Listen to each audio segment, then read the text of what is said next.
Bonjour à tous, je vous retrouve aujourd'hui dans cette nouvelle vidéo. Aujourd'hui, on revient avec... Enfin, je reviens, parce que je suis seule, avec une vidéo lecture. Une vidéo lecture d'un petit challenge que je me suis donné. Ce challenge va être de lire 7 livres en 7 jours, oui, donc 7 livres en une semaine en gros, et le challenge a commencé aujourd'hui. Il est déjà 18h42 et j'ai lu 20 pages, mais c'est pas grave. Ça va marcher, le livre. Enfin, en vrai, j'y crois peu, mais ça peut quand même le faire. Ça faisait pas mal de temps, j'avoue, que j'avais envie de faire ça, de me lancer ce petit challenge. Et là, c'est vraiment genre la seule semaine de mes vacances où c'est à peu près possible de le faire, même si, en vrai de vrai, il y a quand même des obstacles qui font que j'aurais pas une semaine à ne rien faire du tout. Et je me connais, je sais que je vais pas avoir envie de faire que de lire cette semaine. Je fais ce challenge avec une amie qui donc pas chez moi actuellement, mais on va se voir les 2 derniers jours du challenge parce qu'on part en vacances ensemble. Donc vraiment genre pas trop le bon moment pour faire ça non plus. En tout cas on fait le challenge à 2, je trouve ça cool parce que comme ça on s'y tient toutes les deux, enfin on s'engage l'une auprès de l'autre et en plus je fais une vidéo YouTube donc ça m'engage déjà un peu plus, vous voyez. Peut-être que je pourrais commencer par vous montrer ma pile à lire et vous dire ce que j'ai commencé à lire aujourd'hui. Aujourd'hui nous sommes vendredi 14 juillet et le challenge s'arrêtera donc jeudi 20 juillet, je crois que c'est en fin de journée, enfin à minuit on va dire. Le livre que j'ai donc commencé aujourd'hui c'est Tant que le café est encore chaud de Toshikazu Kawaguchi. J'espère que je le prononce bien. J'ai commencé, je suis à 24 pages. Le but c'est aussi de vous donner mon avis un peu sur les livres au fur et à mesure, vous dire si je vous recommande ou si je recommande pas. Et puis comme ça fait des recommandations. Le premier livre de ma pile à lire c'est Tant que le café est encore chaud. Ensuite j'ai fait une petite sélection qui sera peut-être amenée à bouger au fur et à mesure. Mais je vous montrerai. D'abord j'ai pris Été 85 de Aidan Chambers. Je crois que à la base ça s'appelait Le Chant du Coucou. Un truc comme ça. Mais depuis le film ils ont changé le nom. Été 85 c'est un de mes films préférés, voire mon film préféré même peut-être, je ne sais pas, je pense. Et j'avais tellement envie de lire le livre, surtout que vraiment le film est sorti en 2020 je crois. Donc ça commence à faire. Enfin ça commence à faire, c'est quand même très récent.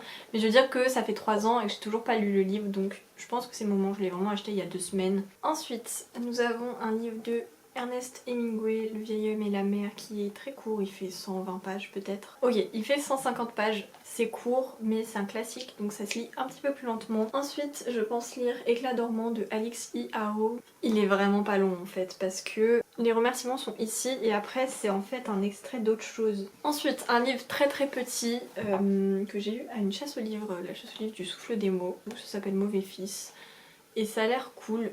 Là j'ai quand même 2 livres assez conséquents. D'abord Le soleil est pour toi. C'est un peu long mais apparemment ça se lit très vite, ça a l'air super cool. Je vous en dirai des nouvelles, il y a quand même 500 pages. Luna, est-ce que tu es sûre de ton choix? Je ne pense pas.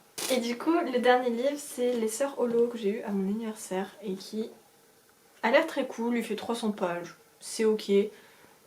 C'est pas écrit trop petit, c'est écrit normal et ça a pas l'air de se lire trop lentement, ça a l'air super bien. Sur ce, je vais aller lire un petit peu ça pour essayer de l'avancer et puis je vous retrouve plus tard.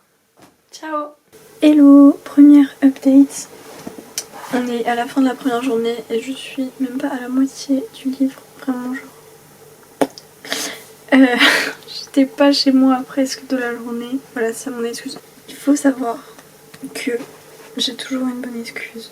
Donc voilà, ce sera ça mon excuse du jour parce que là il est vraiment minuit. Je ne vais pas me coucher tout de suite, enfin là je pense pas être en train de m'endormir donc je vais continuer de lire ce livre.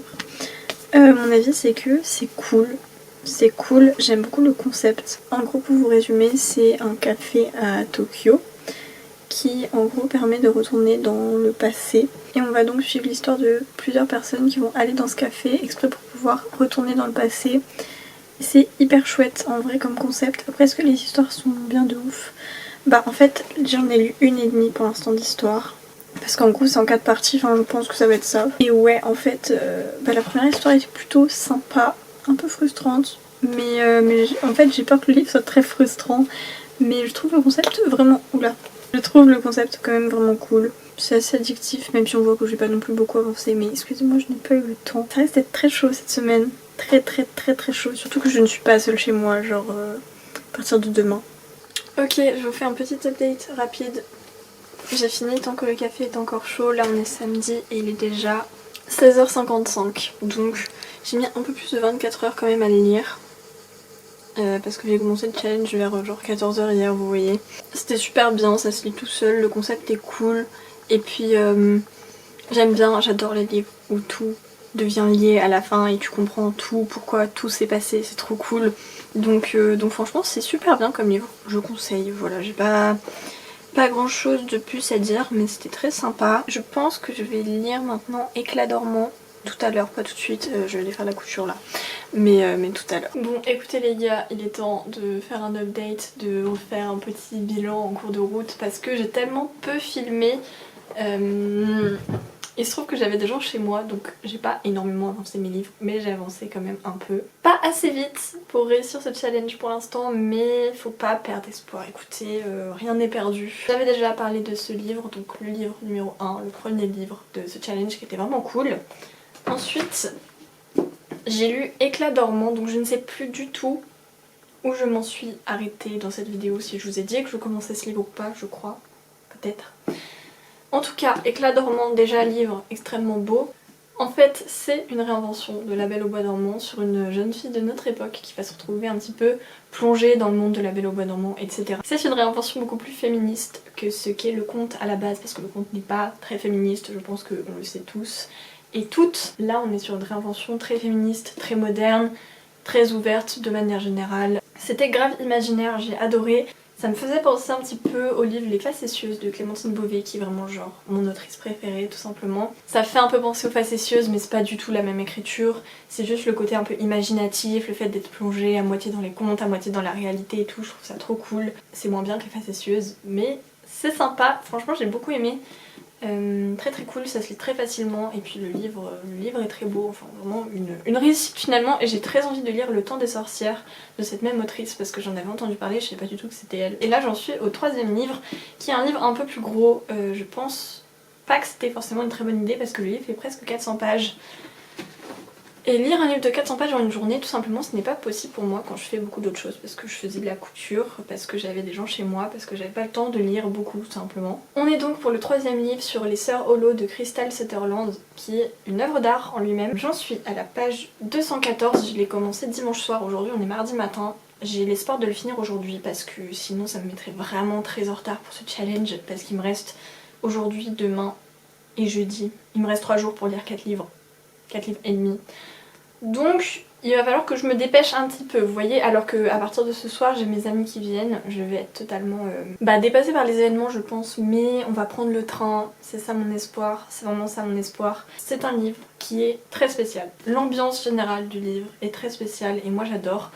J'ai l'impression que je pourrais baisser un peu plus cette cam. C'est ancré dans le monde réel mais il y a beaucoup de choses un peu fantastiques, étrange. Même les personnages et tout sont vachement étranges et je kiffe l'ambiance pour l'instant, j'adore ce livre, vraiment il est trop bien. C'est donc l'histoire de 3 sœurs et nous on va suivre la plus jeune qui a 17 ans, mais c'est l'histoire de toutes les 3, c'est juste que le personnage principal est la plus jeune. Les 3 sœurs ont disparu pendant 1 mois quand elles étaient petites, sous les yeux de leurs parents et sont réapparues comme ça. Et depuis ce sont des filles qui sont considérées comme très étranges, comme très bizarre, il se passe des phénomènes assez surnaturels avec elles. Là on les retrouve donc à peu près 10 ans plus tard et la plus grande des sœurs qui s'appelle Grey disparaît. Et donc l'histoire va commencer par là, par la disparition de la plus grande des 3 sœurs. Et il y a aussi un homme super bizarre qui les suit un peu partout avec une tête de taureau, enfin très étrange. Apparemment la fin est un peu décevante, c'est ma maman qui m'a dit ça. Écoutez, je verrai bien mais j'ai bon espoir quand même, vraiment j'adore ce livre, il est vraiment super bien. Donc voilà pour mon petit update, j'ai aussi essayé de filmer un peu plus quand je lis parce que là j'ai vraiment jamais filmé quand je lisais en fait je crois. Donc voilà c'est tout ce que j'avais à dire je pense, je vais aller continuer les Sœurs Hollow. Un peu de love et de tendresse, finalement c'est ce qu'il nous reste. Que de l'amour, que de beaux gestes, pour essuyer le temps qui blesse. Un peu de love et de tendresse, finalement c'est ce qu'il nous faut. Que de beaux jours, que de beaux gestes, pour attraper le temps qui presse. Un peu de love et de tendresse, un peu de love et de tendresse, un peu de love, un peu de love. Un peu de love et de tendresse. Il let's go, on est toujours mardi, la lumière est dégueulasse, il est 17h37 et je viens de terminer Les Sœurs Holo. C'était incroyablement bien, vraiment, je l'ai kiffé de fou. J'ai hâte que le tome 2 sorte pour avoir plus d'infos, j'avoue, mais étant donné qu'on m'avait dit que la fin était un peu décevante, je m'attendais à pire. Là je trouve que franchement c'est acceptable, genre la fin est bien, il y a des petites surprises dans le livre et tout, c'est vraiment bien. Et j'adore la vibe hyper étrange qui se dégage. Je sais pas encore quel livre je vais commencer, mais je vous montrerai de toute façon, je vous tiendrai au courant. Bien arrivé dans le train. Oui. Et Morgane, on l'a perdu, le sport, c'est pas très grave. On était au Weda. On a déjà là. Depuis 7 jours, on en a 5 jours, 3 livres. J'ai lu 3 livres. Moi j'ai même pas. Bah, moi, 2 et demi. 2 et demi. Il nous reste 2 jours. Enfin, en fait, j'aimerais bien qu'on nous explique comment ça marche déjà. Parce qu'en fait, C'est vrai que c'est très... mais c'est très. On part du concept que ça existe et ça perturbe personne. Ouais. C'est un truc de malade. Genre, les gens ils savent qu'il y a cette loi. Et ils rentrent dans le café tranquillou, ils vont s'asseoir. Personne n'est choqué quand c'est pas prêt. Et puis on leur dit les règles, ils sont grave en mode oh, comme on peut pas changer le futur. Ouais. Mais... Et puis quand ils retournent dans le passé et qu'eux ils étaient déjà dans ce café à ce moment-là, qu'est-ce qui se passe? En fait, je pense que c'est un parti pris de l'auteur. C'est pas juste il a eu la flemme Je pense de que faire une liste. En fait, voulait faire un ce petit livre. Mais non plus, c'est pas peut-être. Mais non, mais tu vois ce que je veux dire? J'aimerais bien que ce soit un minimum expliqué. Ouais, mais je pense que c'est fait exprès.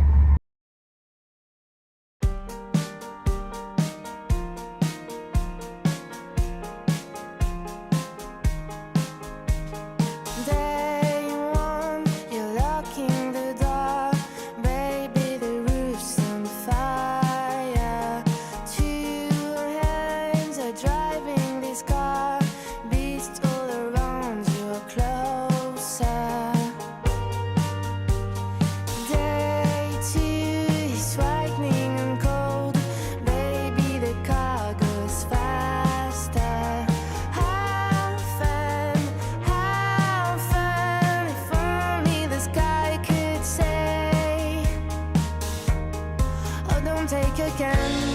We wanna have some fun. We wanna keep on dancing. We can keep on running.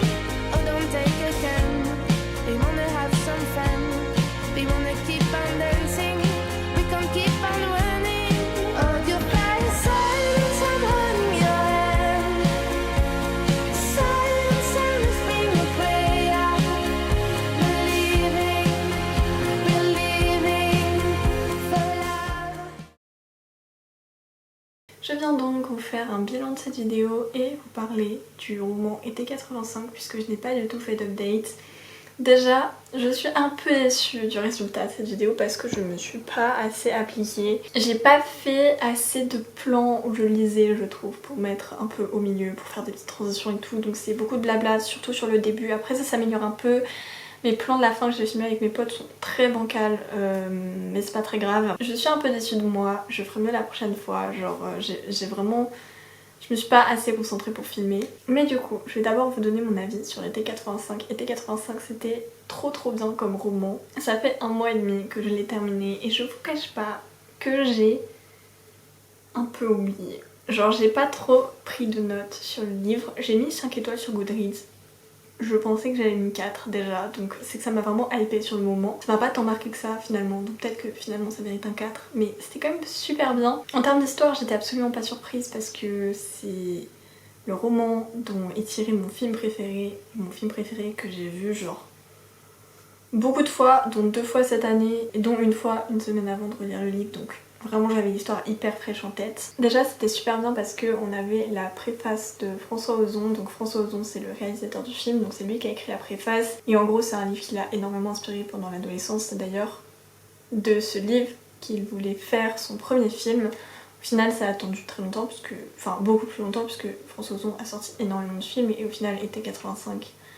Son film est sorti en 2020, je crois. À la fin, on a une note de l'auteur par rapport à l'adaptation, donc ça c'est cool aussi. Parler du livre déjà, l'écriture et la façon de parler du personnage est incroyable. C'était hyper émotionnel parce que dès la première page, on a exactement les mêmes mots que ce que je connais un peu par cœur et qui était dans le film, c'est-à-dire que dans le film on a une voix off. Dans le film on a une voix off du personnage qui parle et qui raconte les choses et en fait c'est vraiment mot pour mot ce qui est écrit dans le livre, donc quand tu le retrouves dans le livre, j'entendais sa voix, genre j'étais là, c'est incroyable, trop cool.